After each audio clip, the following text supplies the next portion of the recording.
ඔයාව විශ්වාස නොකරන, ඔයාගේ වචන විශ්වාස නොකරන, ඔයාට නිසි වටිනාකම නොදෙන තැන්වල නිශ්ශබ්ද වෙන්න.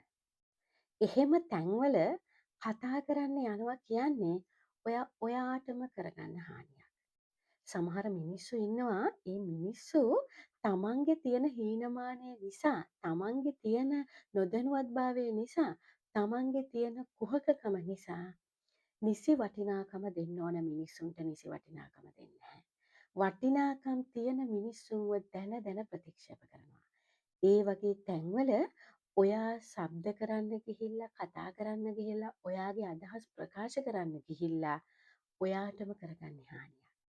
යම්කිසි තැනක ඔයාට ඒ අවශ්‍ය වටිනාකම ලැබෙන්නේ නැත්තම්, ඔයා කියන දේ ඒ මිනිස්සු පිළිගන්නෙත් නැත්තම්, ඔයා කියන දේ පිළිගන්න තරම් ඒ මිනිසුන්ට ඥානයක්, බුද්ධියක් නැහැ කියලා තේරෙනවනම්, ඒ වගේ තැන්වල නිහඬ වෙන්න. මොනතරම් හිත රිදුනත්, මොනතරම් පාඩුවක් සිද්ධ වුණත්, ඒ වගේ තැන්වල නිශ්ශබ්ද වෙන්න. ඔයාගේ වචන ඔයා පිට කරන්න ඕනේ සුදුසු තැනක විතරයි. ඒක ඔයාටම කරගන්න